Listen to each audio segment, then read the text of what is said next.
Good morning, everybody. Welcome to today's 1Mby1M Strategy Roundtable for Entrepreneurs.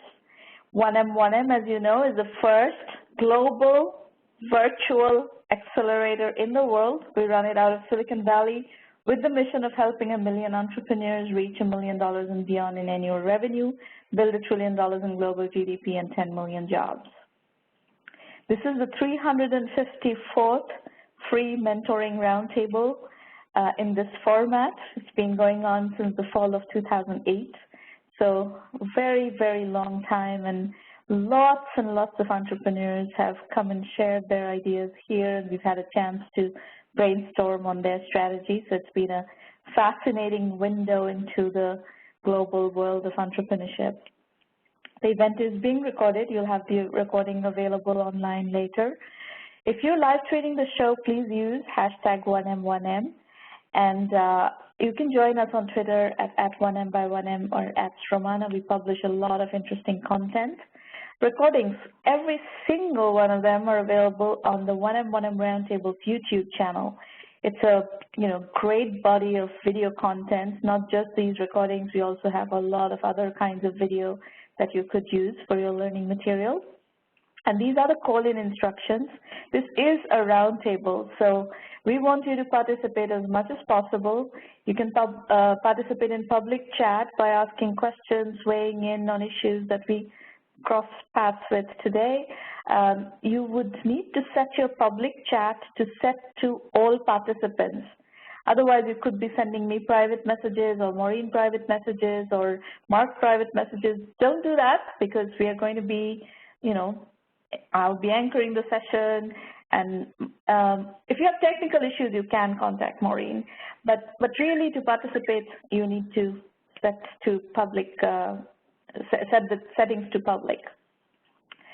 And I will open up the line for conversation, dial in later on, and I'll let you know when we're ready for that.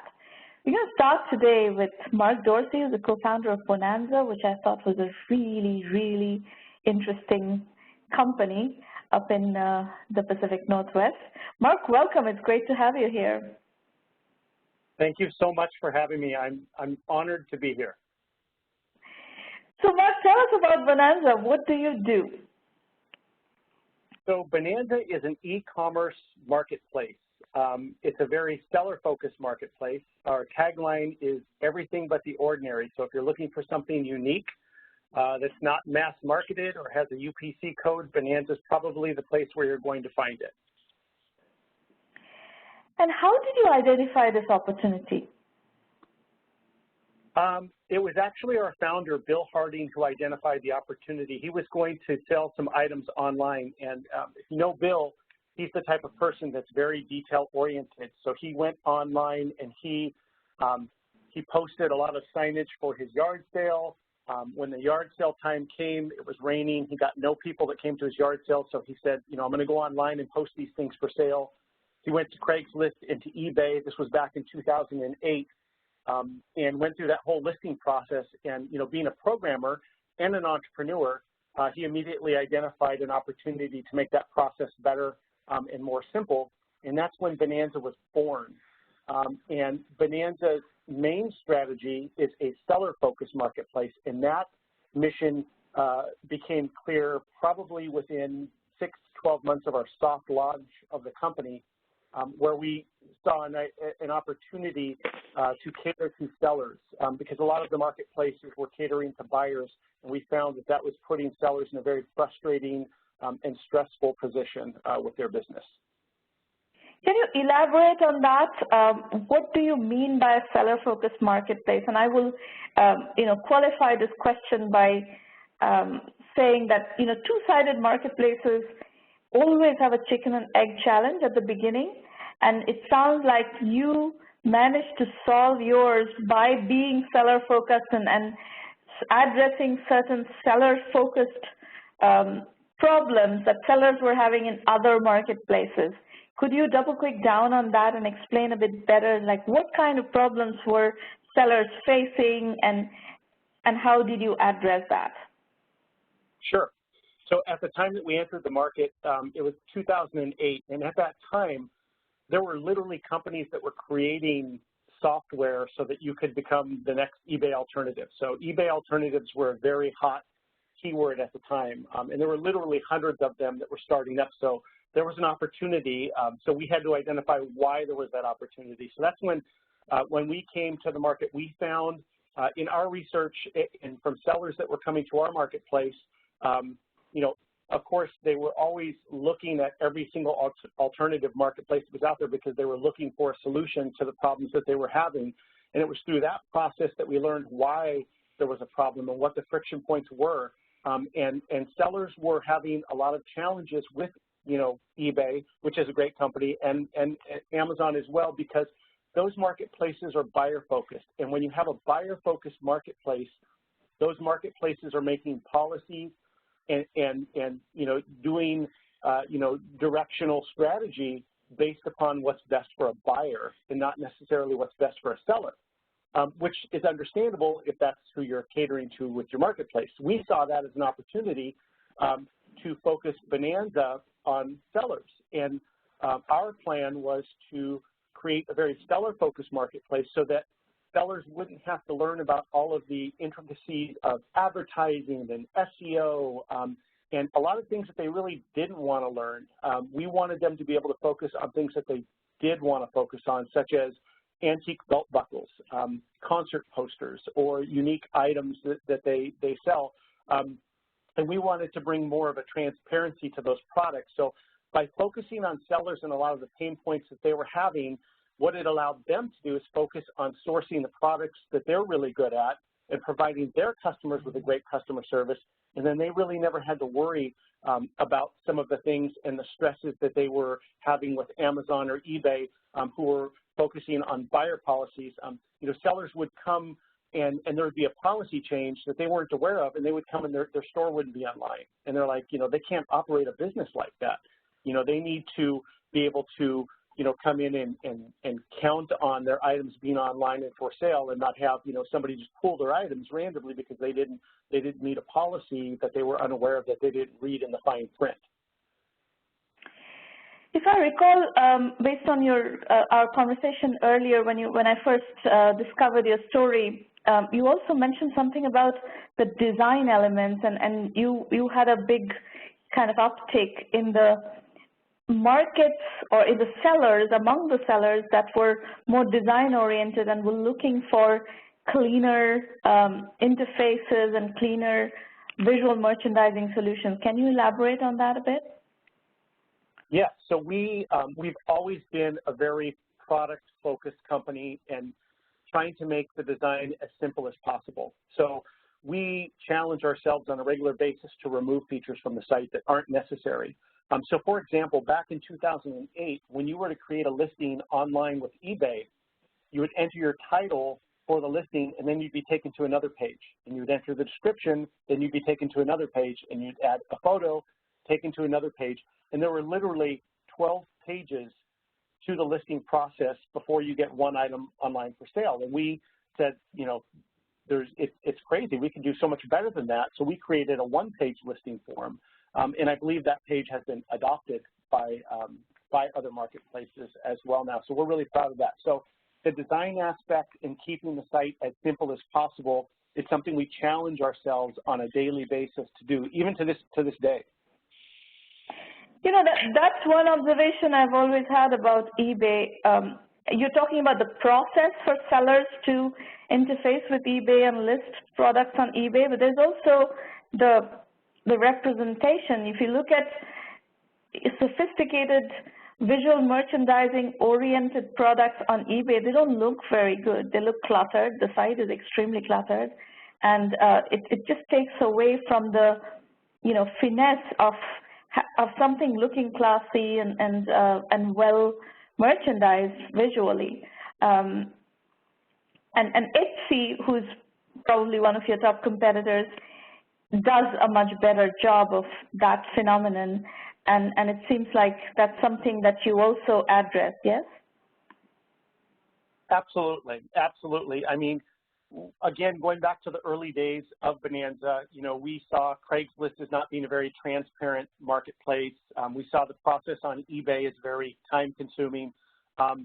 And again, going back to what we focus on, which is the sellers, we want them to be able to showcase their products and their items that they're experts on in a way that tells a story about the products and brings them buyers who are very interested in those items as well, and it invites conversation between those two. So if you're a collector of vintage toys, you want to make it easy for those shoppers to learn the story of those products and to be able to communicate with those experts. So you create a search and you create a platform that accentuates that. So folks, those of you who are listening, this is a question that anybody who's doing marketplace businesses, and by the way, marketplaces continue to remain a category that is of interest to entrepreneurs, especially niche marketplaces where you're bringing together, a lot of buyers and sellers of a particular niche work really well, still work really well, and still there are opportunities. But there is that million-dollar question: is how do you seed a marketplace? And I would say my observation today, we are in 2017, so a lot of water has flowed under the bridge. You cannot go with a blanket, like very broad strategy. We're going to compete with eBay or we're going to compete with Amazon Marketplace. You need to find niches. You need to find merchandising niches. You need to find product angles or groups of sellers who have specific types of requirements. And my take is that today you would find the opportunity to seed that marketplace by working mostly with sellers who have specific problems with specific marketplaces where they're selling today. And I think spinning off sellers, bringing sellers, solving their problems first, and then bringing the buyers onto those marketplaces, that's the way to get new marketplaces off the ground. Mark, would you agree with that statement? I would. I think that's a really good strategy to start, to start a marketplace and get some initial traction. I do think that focusing on a niche like that would be a challenge if you wanted to scale that business to the level where marketplaces become a very profitable, venture. So I think, and I think you can see that with Amazon when they started with books and how now they're making, movies on Netflix. I mean, a marketplace. A lot of the successful marketplaces do start out with a single niche, but then as they get traction and as they get traffic, then they start expanding into other categories. And I think Etsy's a really good example of that. They started off with very much handmade, then they started to go into vintage, into some other, wholesale and different categories. So I think you're correct, though. As you're starting up, focusing on a niche that's underserved and getting it right within that niche will afford you the ability to scale that and to expand into other products as you move forward. So, just a few pointers and examples of the kinds of marketplaces that we are seeing that are interesting examples, and we'll try to bring you more as well. Easy Cater is a case study that I interviewed the founder recently. It's a catering marketplace. Caterers all over the place are connecting with clients. It's a very niche marketplace, but it's a big marketplace, actually. There are a lot of caterers, and there are a lot of people who hire caterers to do their events, and they covered the entire workflow of the catering system. So again, they focused on sellers first and got the buyers on once the sellers were on their marketplace. And in that case, sellers wanted the marketing exposure, which is often the case. The sellers are looking for marketing exposure, access to buyers, and as the marketplace promises to bring that, deliver on that value proposition, sellers will work with you. We have a very nice one in our program right now that's doing very well, is a custom product marketplace. So these are basically merchants who design custom products on behalf of both consumers and corporates for corporate gifting. And very, very interesting community that has come together within their umbrella. So, these are interesting niche opportunities that are also yielding quite significant businesses, and in the cases where they are advanced enough, they're also quite profitable businesses. So coming back to Bonanza, Mark, you guys bootstrapped really well. So tell us a bit about how did you bootstrap and how far did you bootstrap before raising any money? Yep, so we are probably still considered a bootstrapped company because we took a very small round in 2010 and we're pretty large, considering that. But, from the very get-go, Bill and I started the company, and, it was a very bootstrapped venture. And you know what? Both of us come from backgrounds where we're very comfortable with that. And that's not an uncomfortable place for us to be, as I'm sure many of your listeners, who are bootstrapping companies can say the same.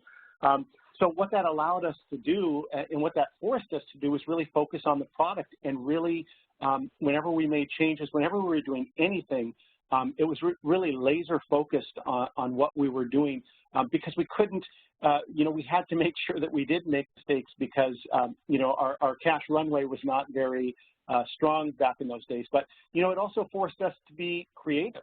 And it was such a great,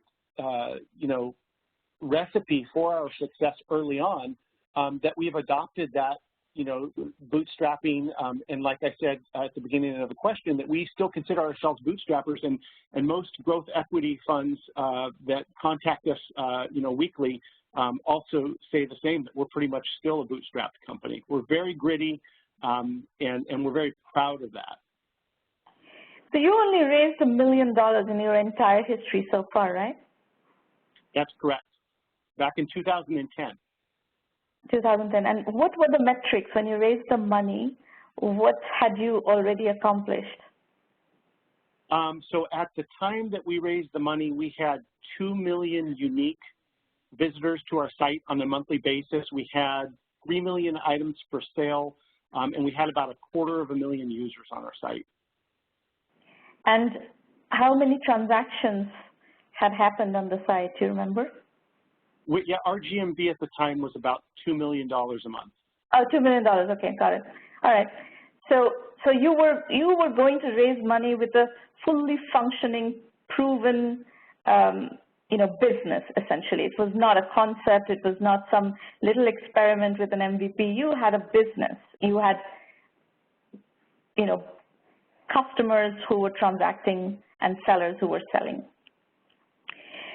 And that was it. You basically raised $1 million, and folks, you have to appreciate what these guys have done. The company is today $75 million. 2016 revenue was $75 million, right? Yeah, and we're actually more than that, but we're because we're a private company, we're not allowed to disclose that information. But I'd give you a range of between 75 to 150 million. Right. So even at the low end of that, it's just with turning $1 billion of investment into $75 million plus revenue is a phenomenal task. So Mark, let's explore that a bit. What were the key decisions that you guys made that helped you achieve this kind of bootstrap success story? I still call this a bootstrap success story, as you do as well. Yeah, I think that two things come to mind for me. I think that one thing, we're laser focused on the product. We're constantly, like I said, trying to simplify the platform and make the platform as usable as possible. I think the second thing that was extremely important to us was offering the best customer service experience that we can. And from the very get-go, that was a goal of Bill's. I'm very grateful that he allowed that because it's helped make us to who we are today, and we still are very focused on our customers. And we treat every single message that we receive from a customer as a gift because they don't have to contact us. There's a lot of other places they can shop online. We also take their feedback, and we take that as free advice from somebody who's using our product. So everybody who presents us with feedback, we listen to it. We listen to everything. We may not, adopt it, but we do listen very closely to the feedback from the sellers. We set up a lot of ways to help people submit feedback to us. So I think those two things are the two primary things that have helped us be who we are. And what has been the primary customer acquisition strategy, the buyer acquisition strategy? Is that SEO? You mentioned SEO in the beginning, that you designed your site, your marketplace, such that when sellers listed, they automatically had SEO optimized. They didn't have to worry about it. Talk to us a bit about that. Where were the buyers coming from? How were they finding out about Bonanza? Good question. So several ways. I think one of the ways was that we created a platform that allowed sellers to focus on their products, and we would focus on the SEO. We'd focus on the titles. We would focus on sending the best feeds that we can to Google Shopping for the seller. So we took a lot of the busy work out of the process and allowed sellers to come and really be put in a position of success on our site. So when you empower sellers like that, then they're going to go out and they're going to give the best experience they can to buyers, and they're going to want buyers to come to this marketplace because it's set up in a way that's perfect for them. So they want to attract people to the site. I think another thing that we do that's very unique that you won't find in larger marketplaces is that we really empower our sellers to know who their buyers are, and we really empower the buyers to know who the sellers are. So when you go to a lot of larger marketplaces, when you make a purchase, you're pretty much making a purchase from that marketplace, from the Amazon or from the eBay. And it's a very fine line at how close those companies let you get to your actual customer. We actually provide, tools on the back end that help our sellers market to the customers, so that when they get a buyer on our site, we give them the tools and the ability to be able to market to that buyer and find out certain habits and stuff so that they can go out and offer a coupon to that buyer. We want them to know who their buyers are so that they can continue to market to them and get repeat buyers. So I think those two things definitely help sellers, help buyers come to our site. Very interesting. And you mentioned that you're getting calls all the time from the private equity guys now that you're at the scale. What is your thinking about what you want to do with this company? Is this something that you want to get private equity financing in and get liquidity for yourself and your co-founders? Or is it something that you want to take public sometime? Or you want to sell the company? What is the thinking? Right now, we're very heads down on the product, and we feel like we're doing something very special for sellers, and we're filling a void out there. We are empowering entrepreneurs to, get set up on a marketplace and be successful and be able to compete with large brands. So right now, that's our focus. We don't really have any aspirations in the short term to go public or to take on, more equity. We just want to build great products, and we want to empower our customers. And those are the things that we are, focused on right at the moment. Fantastic.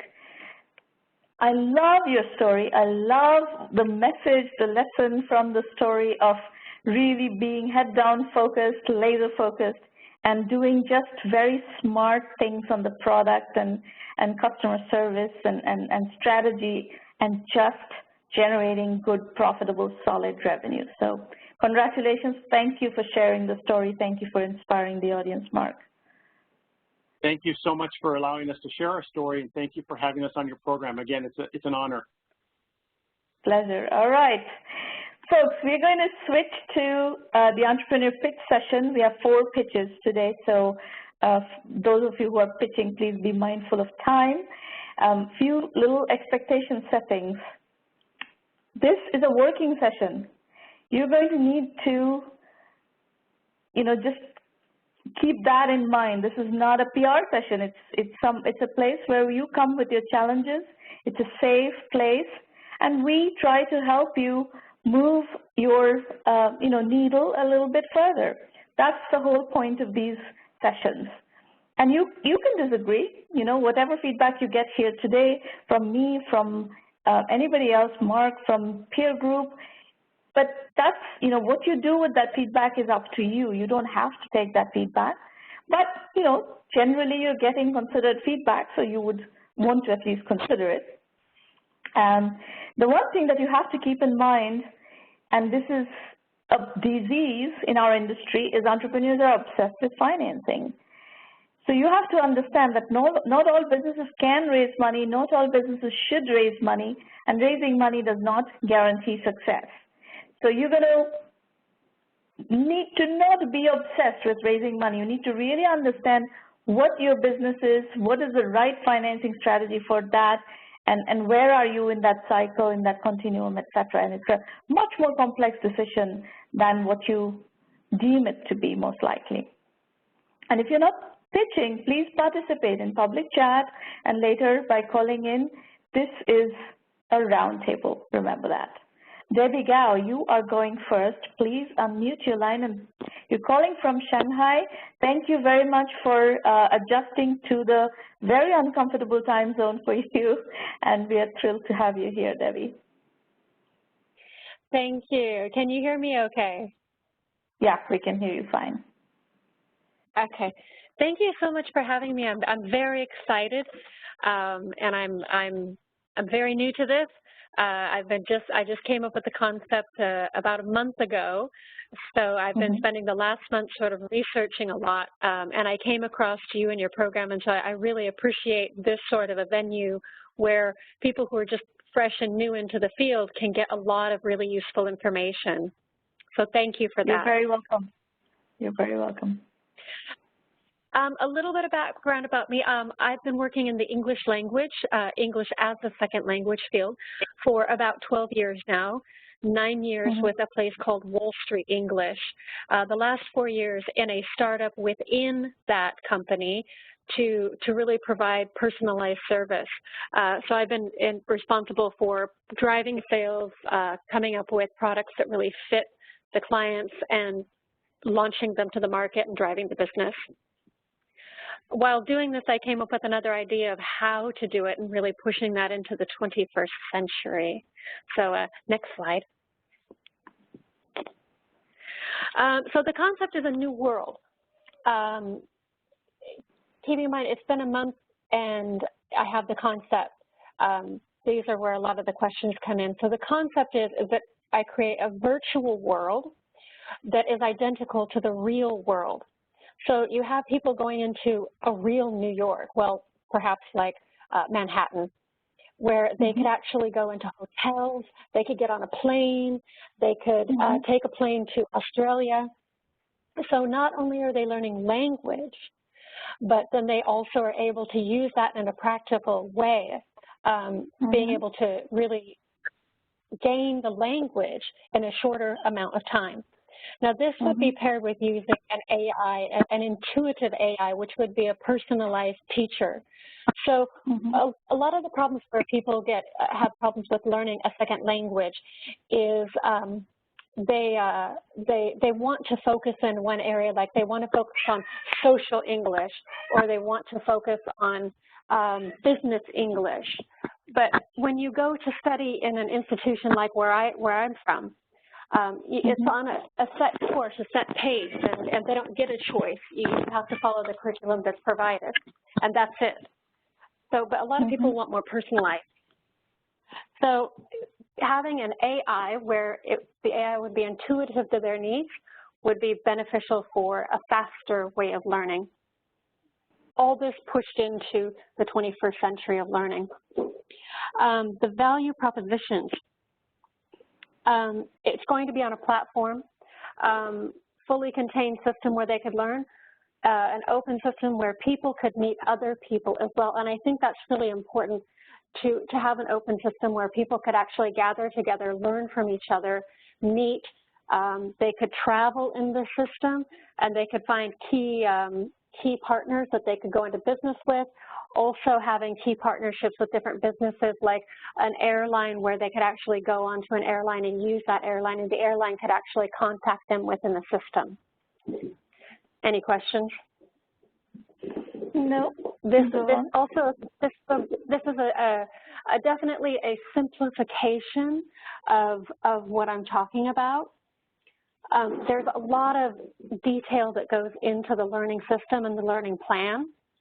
A lot of detail that goes into just the whole concept, but we have a limited amount of time, so I'm trying to condense all of this. So target clients would be anybody wanting to learn a second language. My plan would be to launch it in China first. Really quickly, where I come from, the company that I come from, people pay anywhere from 50,000 RMB, which is about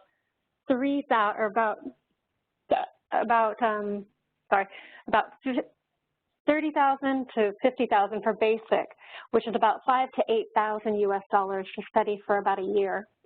And the highest amount that people pay is about $250,000 to 300K RMB, which is about $42,000 to $50,000 to study for 1 year, which is a significant amount of money. My company currently has about 65,000 students around the country, and my company is probably one of 5 big companies. So there's a lot of revenue opportunity, there's a lot of growth opportunity.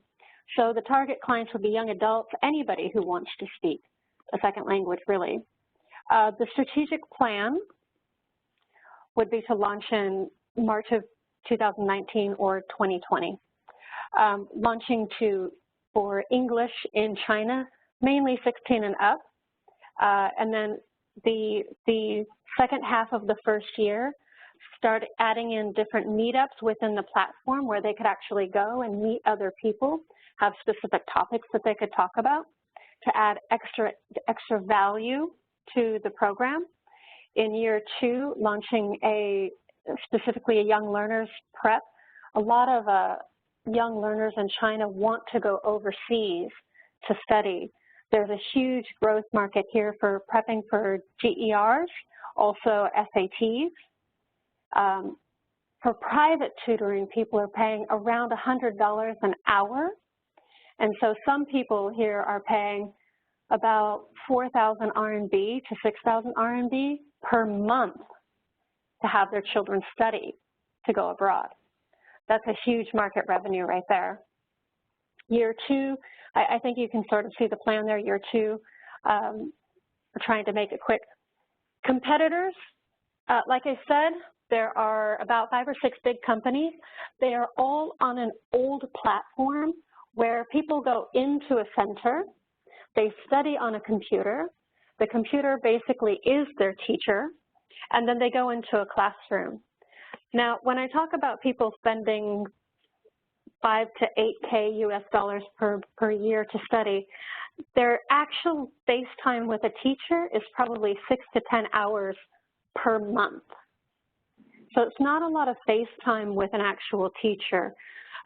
So there are probably 5 or 6 big companies who do that. We've also had an emerging market for online study. We have about 2 big competitors here, but it's strictly online. So they go online, they take a class, and then they get offline and they study on their own again. For what I'm looking at doing for virtual worlds, I know that there's one platform out there called Fluent Worlds. It is a virtual world. It is a created world. It's not realistic. It's just a created world, sort of a cartoonish, and they're using a bot system. So the language that they're learning is pre-programmed. There's no entrance test, so they have to start at the very beginning with, hi, what's your name? So like I said, it's a pre-program. And then there are a few apps out there that are just bots, that you go on there and you speak.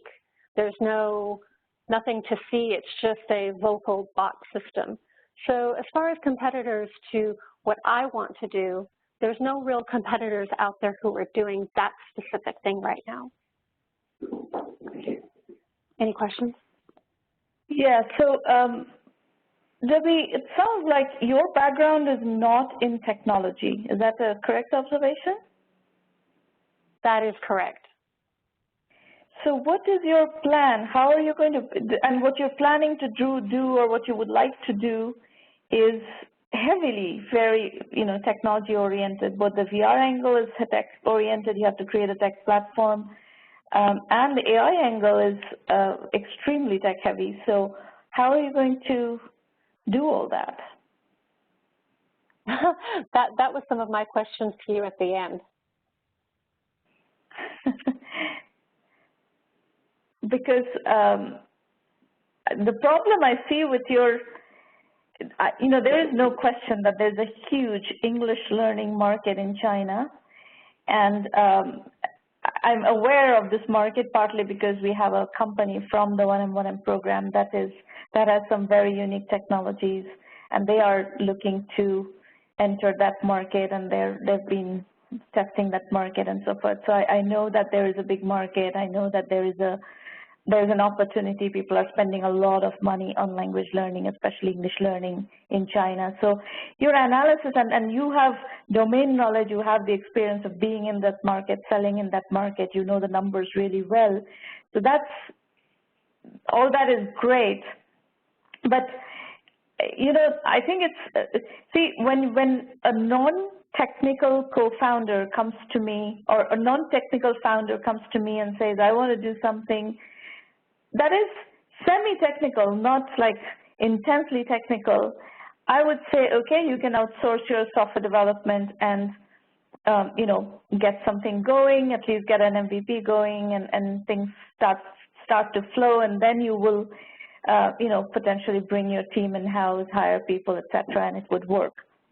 In your case, nothing would work until you have a really interesting product in place. And this is not the kind of product, it's a big product. And this is not the kind of product that you would succeed in doing in an outsourced development mode. So then the only answer to your question is you've got to find a co-founder who has that expertise and is interested in working in this market. And without that, you wouldn't necessarily be able to navigate this from a team point of view. And the team, without the team, you cannot move this. And there will be no funding anytime soon. And, this where you are right now, no team and just a concept. And this is like concept at a fantasy stage. There's nothing in place to bring this from fantasy to any kind of reality. And that is not a fundable situation. So my advice to you is to first look for a co-founder, and then and only then to jump into doing this, on a full-time basis. I assume that you still have your job, yeah? Yes. Yeah, so keep your job, and you need to find somebody who has both the credentials as well as somebody who is interested in this project and is interested in working with you, and ideally somebody you know already. And so look in your network to see who has the skill set and the expertise, and then navigate from there. And the best you should do to get outside of that network is through referrals. You don't randomly pick up people. This is not like a one-night stand. This is somebody whom you're going to be married to for many, many years in a metaphorical context, and you really need somebody whom you can work together for a long time, very intensely, under tremendous stress conditions. Mm-hmm. Okay? Thank you. Thank you for your thoughts. I do have one question. You said to go out within your network. I'm just building my network right now, but I don't know that I necessarily want somebody from China or a Chinese person to be like a co-founder. So where would you suggest? But it has to be from your network. It's not network that you're building. It has to be people that you've known for a while, or somebody you're close to has known for a while. I don't think you can start a company and build a robust co-founding team just by picking up people whom you've just met. I think it's hard to do that. So you're going to have to look deep in it. It doesn't have to be in China. I'm sure you have a network in the U.S. Since that's where you're from, that's okay. But you're going to need to find somebody with expertise that complements yours. Okay? Thank you. Good luck. Thank you. You're welcome. All right, Anil Kumar, you are next. Engrip is the company. Anil, please unmute your line and tell us what you're working on. Hi, Shamana. Can you hear me? Yes, we can hear you fine. Where are you calling from, Yeah, Anil? hi, Shamana. Good morning. This is Anil from, sorry. Yeah, this is Anil from Hyderabad, India. Okay. A very good morning, and first of all, thanks for the opportunity to pitch my idea in front of you and our participants at the conference. Yeah, so to start with, I'm working on a concept called Engrip. So our tagline says, be an expert beyond your resume. We'll get to see what I exactly meant by as we move forward. So it all started with, my own personal experience. So after graduation, when I started my career at Oracle, with little knowledge on ERP, because back in colleges, they don't teach anything on ERP other than basic programming stuff. I found that most of the learning, especially in Oracle applications, when I was doing my job at Oracle, happened informally. Like I was referring to lots of blogs and Oracle documentation and then peer discussions, OJT, on-job training and all. So if you say this is not only the case with me but for many others. So basically, our learning has changed. It has most of the learning that we do these days is more informal. Informal in nature. Most of the learning doesn't really happen within the confines of a course or a formal learning program, but more from organic experiences like reading, networking, participating, activities that traditionally haven't fallen under the heading learning. Primarily because you never call that learning because there is no technology available to track that, because if in a formal learning you will get a certificate at the end of the course. But if you are doing things on your own informally, then there is no such thing as credibility, and that is why organizations or individuals doesn't really happen to recognize your efforts on self-learning. So next slide, please.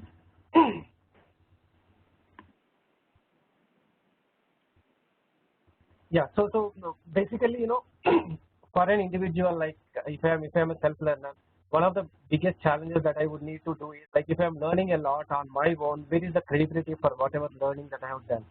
And the second thing is lack of motivation, and it is self-driven. So it's almost like going to a gym. You go pay for the gym, and you go there for 1 or 2 days. After that, you are really not motivated. So as long as your self-drive is there, you generally do those things. Otherwise, you don't do those things. So basically, the problem of credibility and the lack of motivation is something that self-learners will generally face, people who generally learn on their own.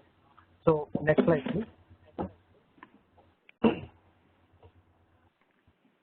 So we at Engrip are trying to solve this challenge. We are building, tools and technology to capture the learning wherever it happens. So with Engrip, the basic motto is all your learning counts and not just the certificate from work and training courses. So it is more we firmly believe that a record of users' learning experiences can be a more informative version of their experience than a resume, and publishing such experience, can actually help in identifying them as an expert in a particular field to be thought of for an advice or questions, and we are actually calling that as a living resume. So what we typically do is we let users capture, streamline, and showcase their everyday learning experiences through online.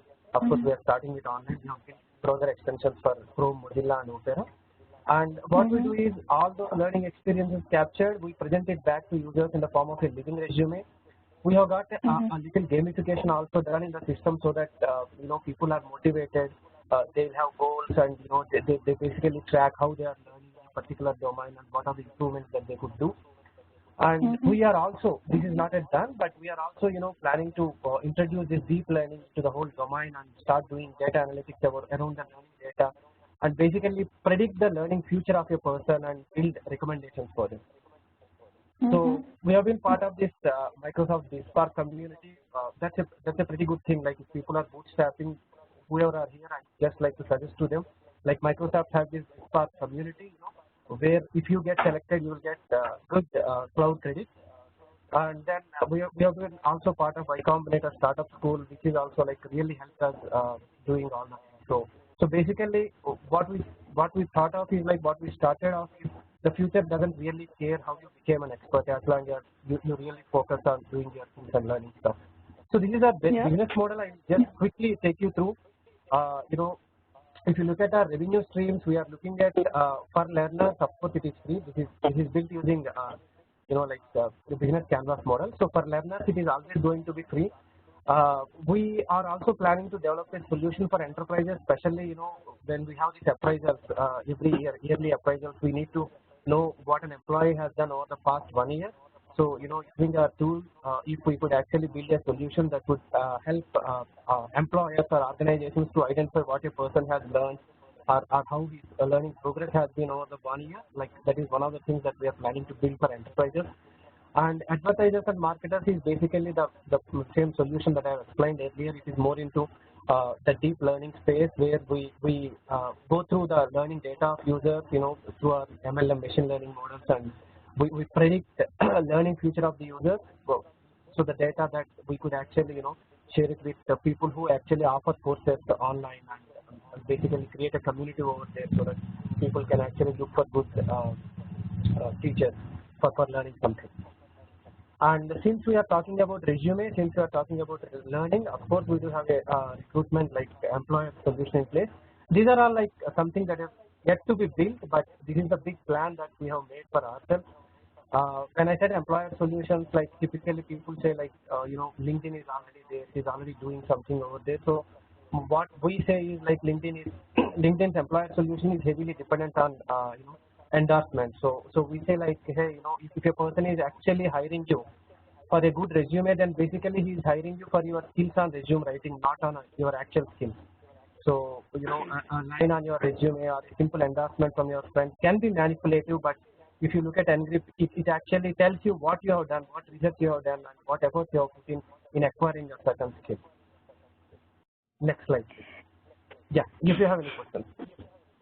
I actually have a comment. What I really like what you're saying is exactly true, that all the online learning and the self-learning that people are doing on their own is not captured anywhere, it's not showcased anywhere unless people think to mention that on resumes, and it's a much bigger organic learning process that is happening. So I think actually if you went to enterprises and enterprises human resource development organizations and talk to them about creating a framework where all the ongoing, piecemeal learning, the online learning, all that is going to be somehow captured and documented and, metrics somehow, I think enterprises would be very interested in knowing that, and then you can work with specific online vendors who provide some of these learning materials to create,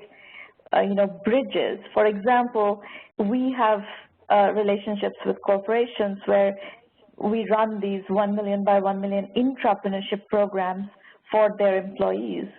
And you mentioned Oracle, used to work for Oracle. Oracle is running their intrapreneurship program on the 1Mby1M platform. And then, there are all these people who are coming into the program from Oracle.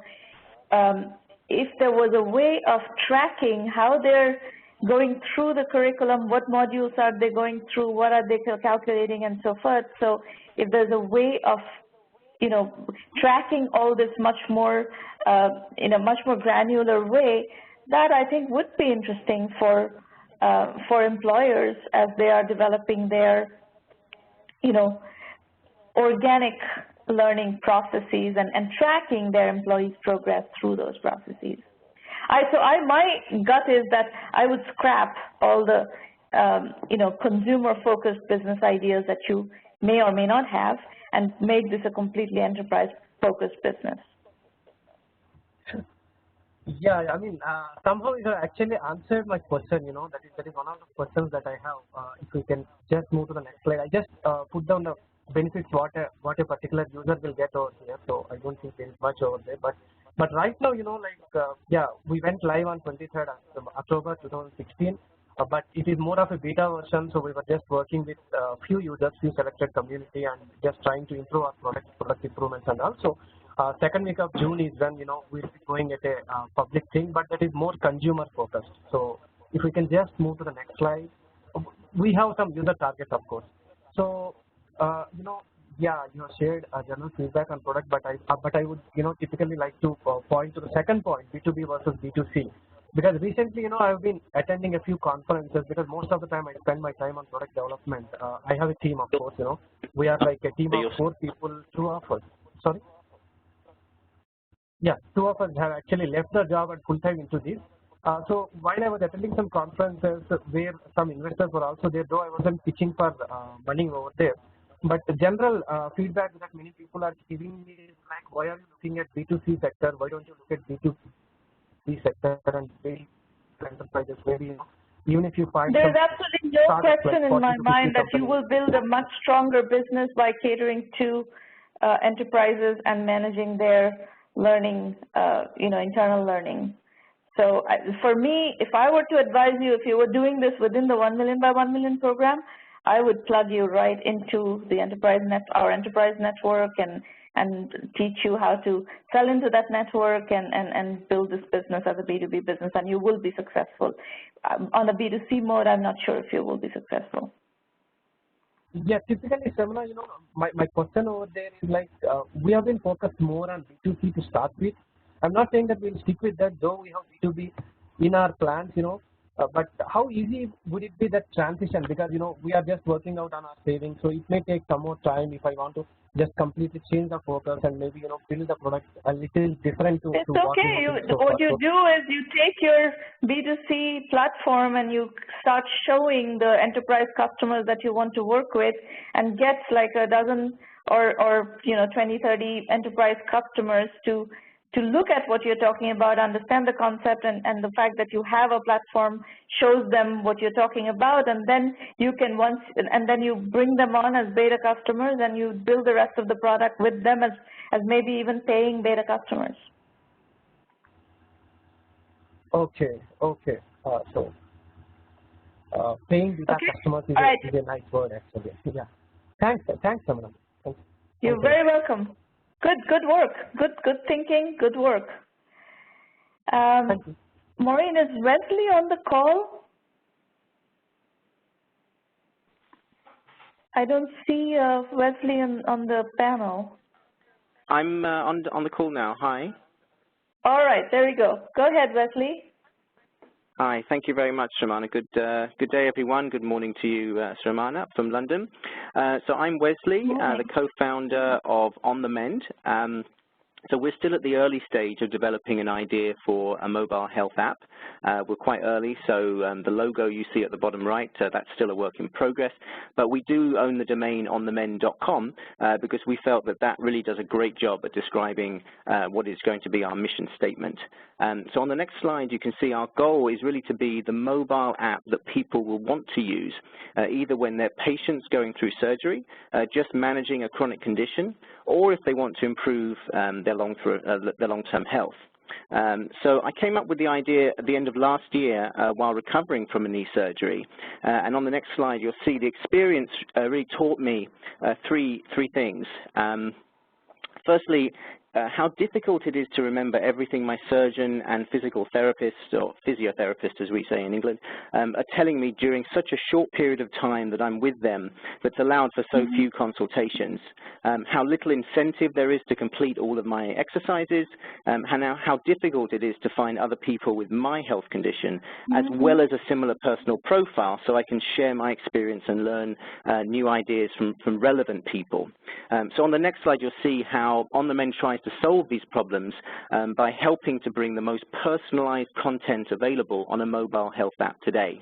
So to ensure people get the right information for them, advice from their health professionals can be sent securely and stored on the patient's app. We recommend questions for people to ask their surgeon during a consultation. From my experience with surgery, I didn't know what to ask my surgeon or physiotherapist, and had to send emails after consultations, which uses up their time and mine. So to ensure actionable ideas are given by the surgeon to their patient, this can be shared with the physiotherapist over a secure network or shared during future consultations. But most importantly for this app, one of the key features is we allow physiotherapists to capture and if they want to annotate videos of their patients completing each exercise so they can tailor a personalized exercise plan around this information. The second, to provide the right incentives, we're giving users rewards for completing a set of numbers of days worth of exercises, and we let users actually choose their preferences for rewards to make them more meaningful. And also to give access to other people to share experiences. We're looking to build and create a social network that lets users search and find people by relevance to them. So we'll use machine learning to develop an intelligent way of recommending new connections, which is similar to LinkedIn. So on the next slide, you'll see our revenue model is going to be a freemium for users with the option to upgrade to premium content, which will include patient analytics, as well as crowdsourced and professionally designed exercise plans that will give them more ideas beyond the workout during their recovery, and also to help ensure their better long-term health. The affiliate advertising will be embedded in the rewards section themselves and also integrated within the social network via the sponsored content. The subscription model will integrate into the system into surgeon and physiotherapy clinics. So this opens up the possibility for a booking system and other things to generate further affiliate advertising revenue. And as the number of users grows over time, then we expect to generate revenue from big data that the app generates, which can be sold to healthcare-related companies through outcome scoring and other metrics that we can gather during the post-surgery experience. So the next slide shows our go-to-market strategy for the rest of this year. We're going to maintain a focus on orthopedic surgery and in particular knee conditions, the surgery that I basically went through. This includes continuing to engage with industry experts as we look to finalize our mobile and web prototype. We'll also reach out to 5 major insurance companies in the UK first to maximize our market penetration. And our target is now for a 3-month trial at a small surgeon and physiotherapy clinic to seek proof of concept and get feedback from as many users as possible. Not too many, but the many users as possible on the most popular features.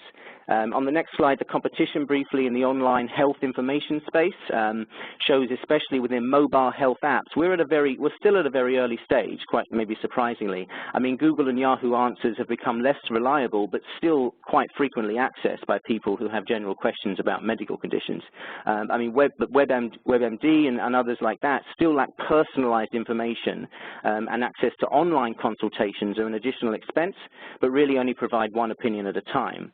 But there are attempts clearly to create social health networks to share medical information, but these lack, quite importantly, and this is what frustrated me, was the ability to generate or search for relevant people. There are new mobile recovery apps in the works, very early stage still, but TrainerRx and My Recovery, which embed a lot of AI into their model, all of their content is preloaded, which is really limiting, I see, the personal relevance of what's being provided. So our app, quite importantly, lets patients capture videos of themselves under the guidance of their physiotherapist while completing the exercises, because it's the best way for them to remember what to do. They know their body's limits. They know what's right for them. This is, for me, better than watching a model who is physically fit, who may be doing it the right way, but it may not be right for you in your particular condition. So we put the focus on helping patients to get the most out of their time with their health professionals. We're not trying to substitute it with AI, essentially. And just on the next slide, I just highlight some of the team. Co-founders are myself with 15 years of financial sector experience, mainly in investment strategy research and investment banks. My wife has experience working as a pharmacist in the NHS. We have a really top team of advisors who I've managed to build over the last 6 months while I've been working on the idea, which includes an orthopedic surgeon who's now behaving as an acting CTO, I should say, with a background in the tech sector before he joined the medical sphere, quite rarely. to help me through my 5 months of recovery, as well as tech and marketing experts who've gone through decades of industry experience. And on that last slide, which I think will clearly be one of a talking point for you, and I hope, we're looking at the moment as we develop the web and mobile prototype, which will probably take another month. We've been spending a month or so on this. We're looking to build an MVP so we can put that into a pilot in small clinics, as I mentioned. So either we'll be lucky enough to find the right CTO co-founder, which is going to be tough given the strains and the demands that I think this model is putting on one individual, let's say. So in the UK, we're quite fortunate to have the SEIS scheme, which I'm currently waiting for the next month to get approval for. If we are, then we'll be allowed to raise £150,000, with 50% of that going back to the investor as a tax advantage, and a further 25% a downside protection if the company fails. So really de-risks that critical 150, which I think in the UK we get a lot of benefit to be able to raise that. We will have another budget for $35,000 for web development. We can get a further scheme for the government to help on that should we need it. And also there's another $65,000 to embed a lot of other legal and potential future development costs, but we would also like to have $15,000 as a salary for one co-founder. Is that fine for you? Any questions? Yes, I have a bunch of comments, not questions. First and foremost, the methodology that we follow is based on extensive experience of being in the market. Professional investors do not fund situations like yours where you're just operating on a concept and there is no product. So this MVP development, if you're expecting professional investors to be funding your MVP development, that is a highly unlikely scenario. These are typically funded either by bootstrapping or by friends and family or savings kind of investments, so that you can get to a level of validation where professional investors do have something with which they can work. That is just how the startup financing world works today. The next thing I'm going to talk about to you is this slide, the business model slide. I don't like it. And the reason I don't like it is freemium sucks. Freemium can suck all your energy and produce no revenues. And advertising produces very little revenue. So I would like you to take freemium and advertising out of your thought process and focus squarely on subscription. Big data is not relevant right now. Big data will be relevant many years later when you have a lot of data in your system. Right now, your only thing that matters is subscription. And then what I want you to do is think about and talk to these companies, like the insurance companies, the surgeon and physiotherapy clinics, and so forth, and work with them to sell your subscriptions through them. So one way to do that is you could approach, and this will actually solve your seed financing problem as well potentially, you could work with insurance companies and white label a subscription product for them. You build it for them and white label it for them and let them sell it under their brand, and you get a subscription fee out of it. They could even give you like a lump sum fee that is kind of like a startup fee, which is going to serve as your seed financing, and then you get paid on every subscription they sell, and you white label it for them. So if you have a bunch of insurance companies all over the world who are working with you in that mode, then you could have a very interesting go-to-market strategy and a very clean monetization path with none of this wishy-washy premium and affiliate advertising and this kind of stuff. That would be my preferred approach to building this company. And then you actually don't even need the surgeons and physio clinics, because the insurance companies are the ones who are driving the adoption. If that doesn't work, then we have to think about something similar perhaps with surgeons and physio clinics, but this particular model that I described would work much better with insurance companies. So that's my, very kind of sharp analysis of your businesses to take out a lot of the, wishy-washy stuff around your business model and your go-to-market strategy and focus on those two aspects: subscription, working with the insurance companies, white labeling for insurance companies, and make it a B2B business or a B2B2C business, as opposed to a B2C business where you have the insurance companies as surgeons and physiotherapy clinics as influencers. I would like you to sell directly into the insurance companies. I do not disagree with that, actually. I think as I mentioned, to maximize penetration, I think the insurance companies are the critical component to this because of the fact that there's only 5 major insurance companies in the UK that own the market. So for me to be able to approach insurance companies very, very initially is definitely one of the goals. So we're trying to see where this takes us. And I think if the insurance companies engage very quickly with us because they see the benefit, which clearly there is for them, then I think it will sort of dictate to us where the strategy goes. I don't sort of have it set in stone. So actually, I think what you're saying is very much in line with the way we were thinking to approach the market, but of course we don't know how the market will receive it. So that's where we're sort of trying to test the water, and I really appreciate it. Your immediate next step is to go to talk to the 5 top insurance companies and flesh out how you work with them, and I think that will answer your first question. Instead of targeting angel investors, which will yield nothing at this point, if you can bring in these insurance companies to give you sort of an advance on this project, basically, and you can even discount that against future subscriptions, or somehow that will take care of your seed financing, and that's the right strategy to go with for the time being. The last question, could you answer that last on the 4? How long should we wait to enter the US? What's your view on that? Oh, you're going to need to basically work with insurance companies, and these are long sales cycles, so you wouldn't have bandwidth to do too much until you have a product in place. So if ideally you want to work with the UK insurance companies, get them on board, get the products developed, and get those deals rolling, and then you can start working with the US insurance companies. Just from a bandwidth point of view, you won't have time to do it until you get some of the local stuff going.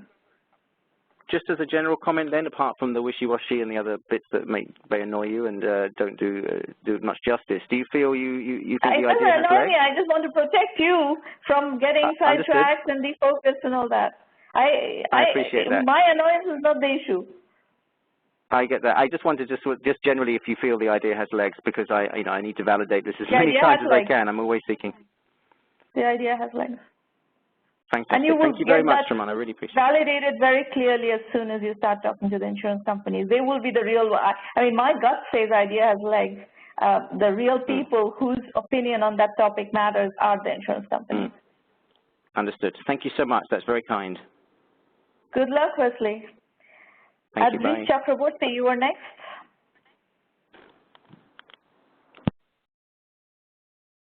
Hello. Yes, go ahead, Adrish. Hi. Thank you very much, Ramona, for considering to have us to pitch about Like, and thank you very much to everyone for their valuable time.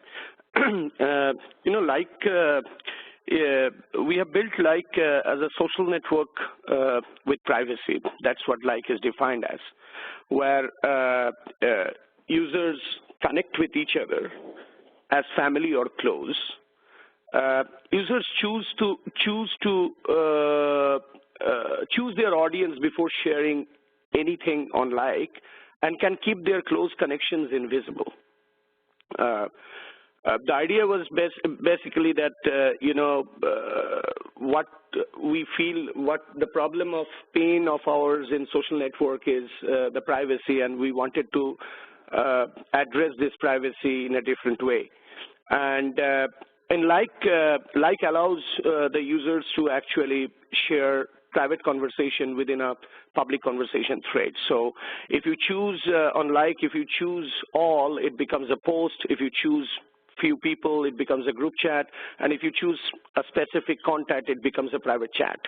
And if you choose all. How is it different from Facebook? This is everything that you described is completely impossible on Facebook. No. In Facebook, you actually exclude someone when you share a post. In Like, you actually choose the audience before you do anything. So if you choose all, it becomes a post. If you choose many, it becomes a group chat. And if you choose one person, it becomes a private chat. So from the same screen itself, you actually initiate a messaging. Yeah, but I can have a private chat in Facebook. I can have a group chat in Facebook through Messenger. On a private chat, you have to go to Messenger on Facebook and do a private chat. Yeah, so what? What is that? Why is that a problem? On like, you don't need to do that. So like, yeah, basically, you don't need... Like doesn't even feature, Adrish, like doesn't even feature in my world. Everybody that I want to talk to is on Facebook. So the reason I'm pushing back right away is that I happen to be of the opinion that there should not be more social networks out there unless there is very good reason for them to exist. So tell me why like as a new social network deserves to exist. What is the reason for existence, justification for existence? There are two things which actually differentiate like vis-a-vis any other social network. One is in like you can actually keep your close connections invisible. So what happens is that if I'm connected with you on like and I go to your public profile on like, I would only see your visible connections. I won't be able to see your invisible connections. That is one. That's differentiate like from anyone else. The second thing is if you choose to make a post on like and the entire like world sees your post, and if I'm connected with you on like, I can actually make a private comment on that public post, which no one else except you and me can see that comment. And if you comment on that, on my comment, it starts a private chat on the public conversation thread itself, which you don't get in Facebook or anywhere else. So you see how the public conversation keeps happening, and at the simultaneously you keep privately chatting with another person on the same public conversation thread. That's what differentiate like. So none of this convinces me to go jump into like. Who is your target audience? Where are you getting traction? What is the use case that drives people to use your social network? Okay, so let's, for example, the teenagers and the college people. You know, they. I'm being pretty practical. You know, today everyone has their own privacy in terms of relationships, in terms of their own world, which they don't want to share with even family or with friends or anyone. So like, for example, you know, when you are in college, you interact with various friends, and you find a lot of you may have 2-3 friends who may not interact with each other, but you are a friend with them. Now on like, you can keep all these people on as close connections and keep them invisible without them knowing that you are connected with them. So that makes your life much easier. I'm still not getting any, I just don't feel like I need to join your network. So tell me who desperately feels like they need to join your network. What is the profile of the person who really wants to join your network? Who have, like for example, I have come across in family where 2 cousin brothers don't interact with each other, and there is a third person who is very, who is in good relationship with both of them, and a person like that would have these 2 cousin brothers on their as a close connection and keep invisible so that both of them don't know that I'm connected with both of them, and I keep my relationships intact. Who cares? Why should people dictate whom I have relationships with? I mean, this is very common in society, right? Somebody has good relationships with 2 people who do not have good relationships with each other, and they don't dictate whom I can have relationships with. I don't know, Adrish, the problem I see here, I know you have a lot of stuff here, customer validation and so on and so forth. I want to know who, find me a use case that really is compelling, where people want to use your unfair advantages. First and foremost, I have concerns that these unfair advantages are basically features that if Facebook thinks that these features, this psychology that you're describing is of interest to a broad set of customers, they will just turn it on in a nanosecond and you will be wiped out of the planet. So what is the justification for existence for this business? So see, I have interacted with everyone on a lot of people who have actually gone out of Facebook because they feel that their privacy has been compromised. Like, for example, in an office place, you know, the colleagues, they have interacted on Facebook, made some comments, and their bosses have seen those comments somewhere on Facebook because it went public.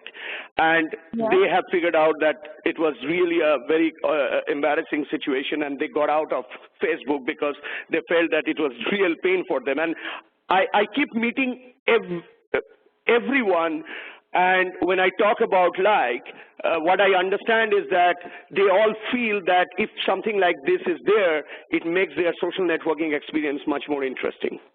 Yes, I know that Facebook can do that. Let's talk about what metrics and what really is happening. You have this already running? Yes, I have the we have the app live on Android. We have right now around 20,000 users who have downloaded We have around 9,000 users who have signed up with and I can actually share the metrics with you. We launched around 15th of March, and we have not done any marketing or any much thing. We're just doing some social posts, little bit of very limited Google AdWords, and some blog writing. So we have right now, we have. What is happening inside the platform in the 2 months that you have had this product out there? Right. 2 months? Yes. What has been happening? What are these 9,000 people who have signed up on what are they doing? What are you seeing in the usage? They are who are connection.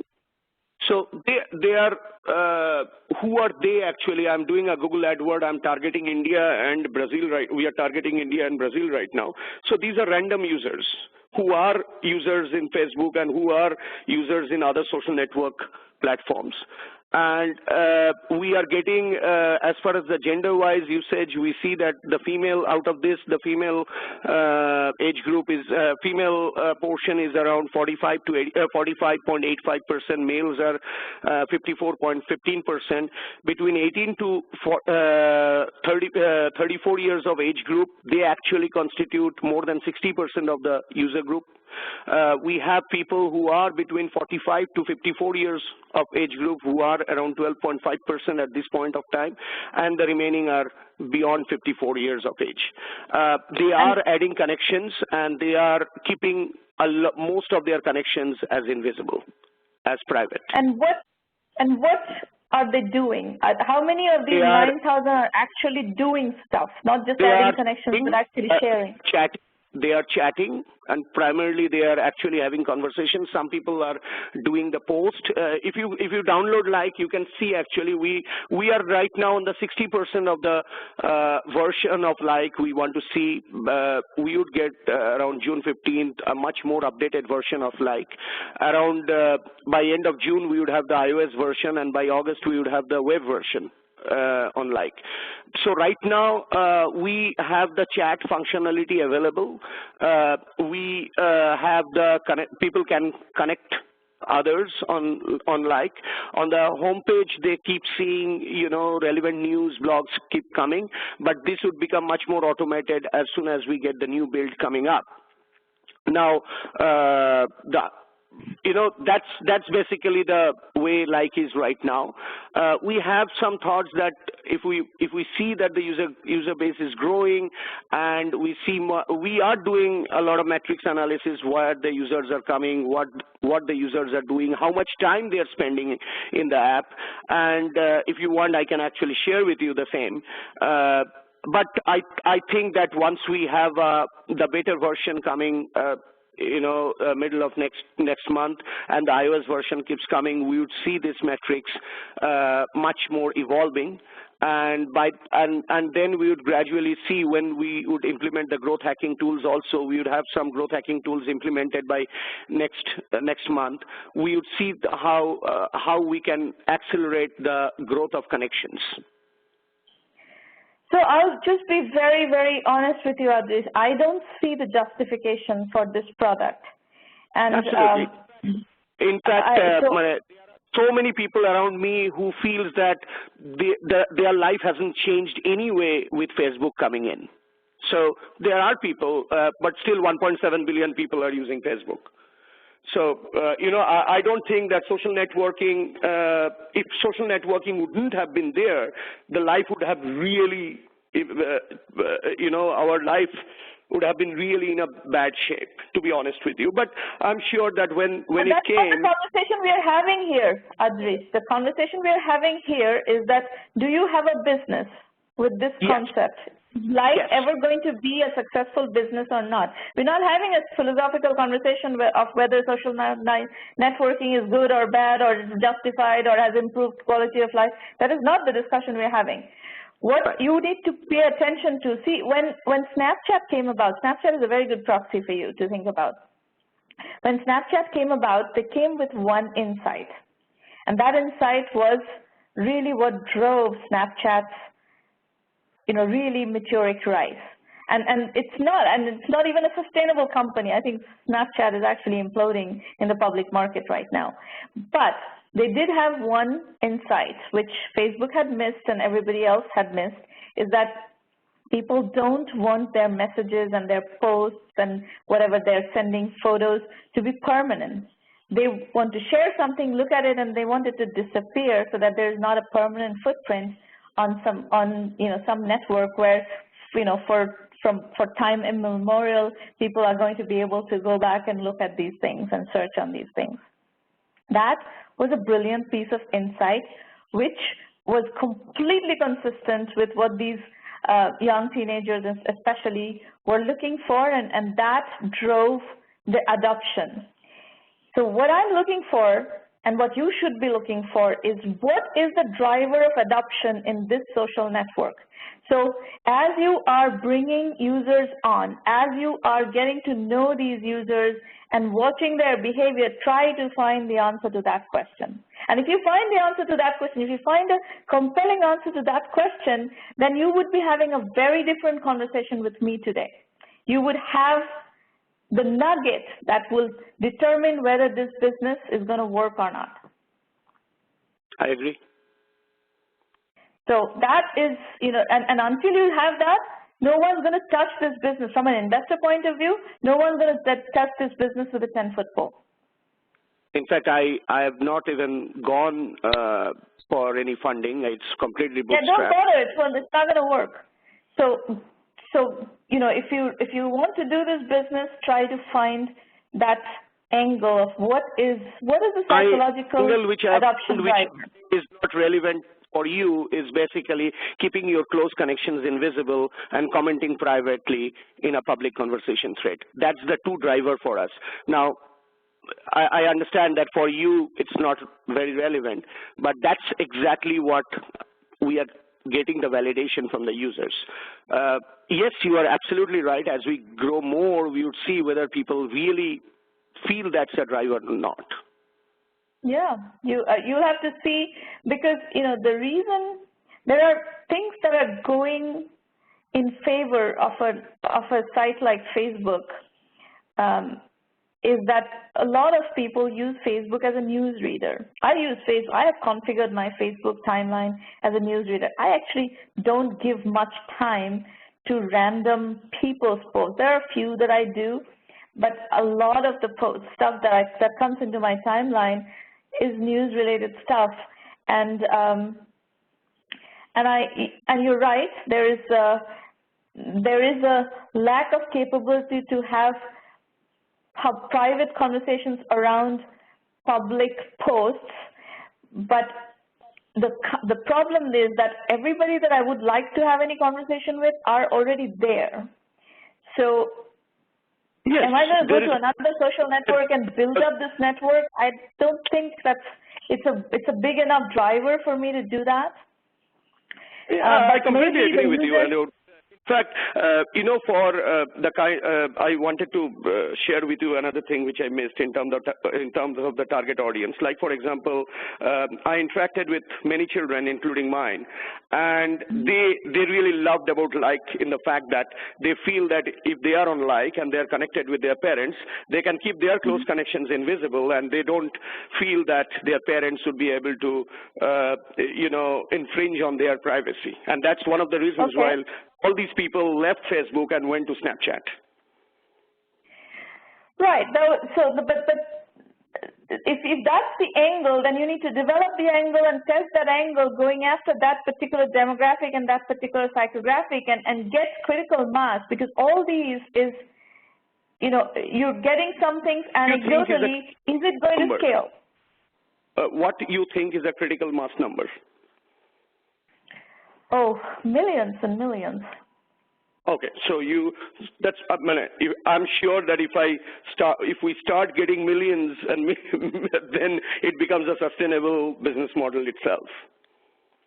Yeah, and advertising-driven businesses are only sustainable if you have millions of users. Otherwise, the ad rates are terrible. I have been in absolutely dreadful. 10 years, so I completely agree with you. Yeah. All right. So I think you understand what you need to do is to figure out what is the driver, and let's see if it works. Thank you so much, Ramona. Thank you very much. Very, very welcome. I wish you all the best. Thank you If so you much. could crack an angle, that would be very interesting, obviously. That's the angle, keeping close connections invisible and able to make private comments within public post or a group chat. Well, see who resonates and who becomes your big driver for adoption. All the best, Abdish. Thank you so much, Ramona. Thank you very much. You're very welcome.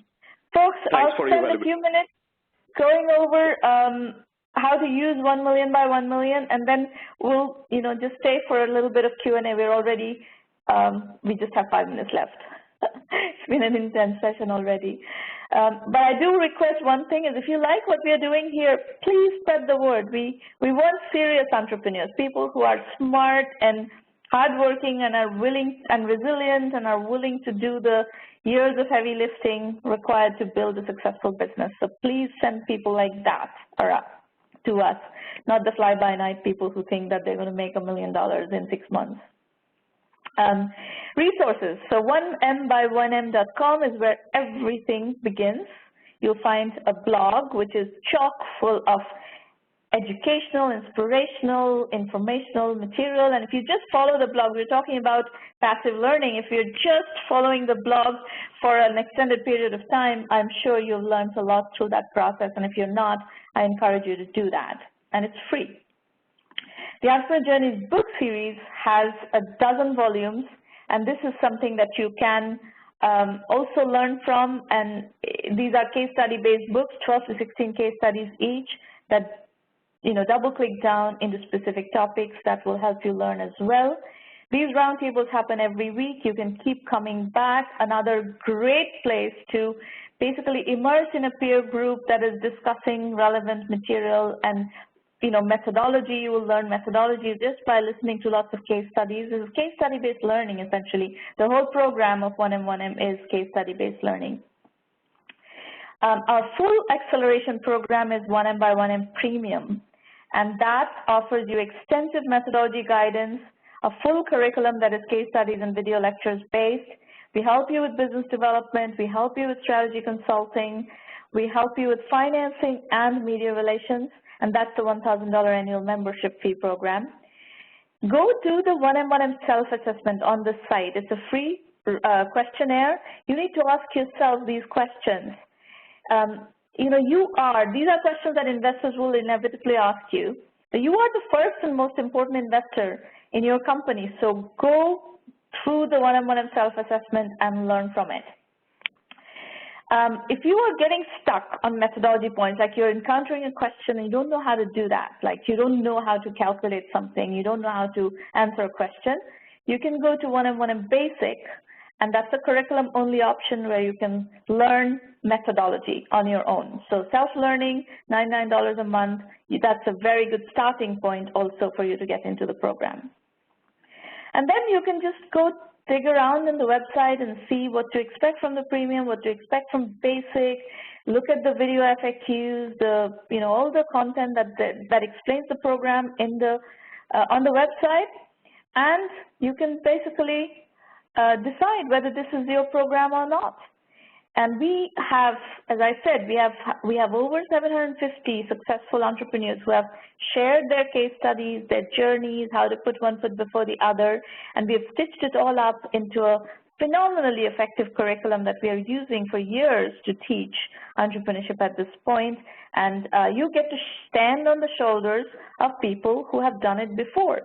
And very often the experience you will have is kind of a simulation of having coffee with somebody who has done it before, whom you would not be able to access in normal life, like you had a chance to talk to the founder of Bonanza today, Mark Dorsey. You would not, if you wanted to have coffee with Mark Dorsey, would you be able to access him? Probably not. But here you get a chance to spend a half an hour with him understanding what has helped him be successful. So that's the theory, just to get you exposed to hundreds of successful entrepreneurs and their strategies, their nuances, so that you can learn by osmosis, learn by listening to them, learn by reading their case studies, and so forth.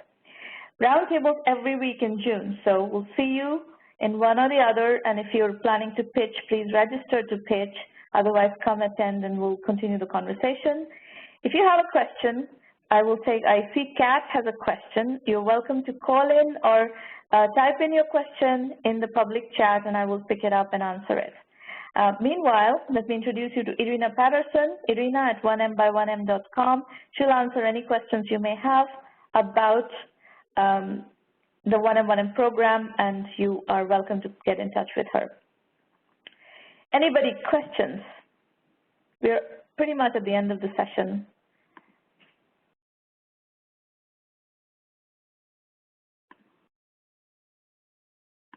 No questions?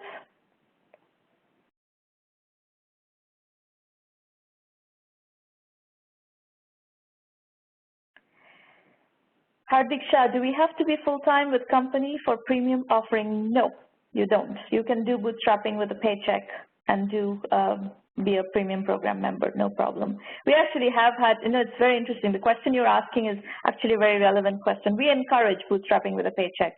We've had companies that have gotten to break even with full revenue and gotten to break even bootstrapping with a paycheck, and we have supported them through that process. So we are big believers in bootstrapping with a paycheck if that's the direction you want to go. David Flo, what are your thoughts on raising capital via initial token currencies?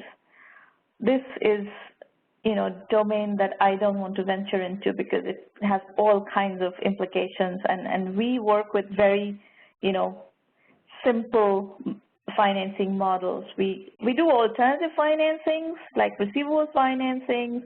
We are okay with crowd financing. There are specific situations where crowd financing would be applicable and situations where it won't be applicable.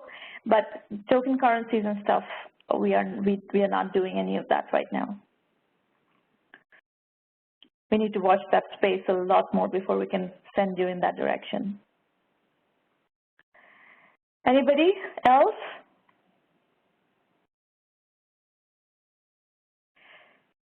Hardik Shah, can you explain the financing model? What are you talking about? If you want me to teach you startup financing in 2 minutes or 2 seconds, I can't do that. You should sign up for 1M1M Basic and go study the financing module. It's many, many hours worth of learning that you're going to have to put in to understand that, but that's your best bet to learn financing.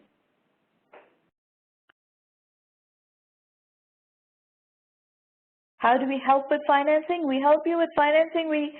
There's a multi-step process. First and foremost, we're going to have to evaluate whether you are fundable or not. Not everybody is fundable, and there are very specific requirements for being fundable. So we're going to need to assess where you are. If we deem that you may be fundable, but you have such and such things that you still need to do, we will guide you through that process. If your pitch is not up to snuff, we're going to teach you how to build that pitch. And when you are ready, when you are fundable, and B, you have the collaterals with which you can start a fundraising process, we introduce you to investors, And if you start receiving term sheets, we will help you negotiate those term sheets. That's how we help you with financing.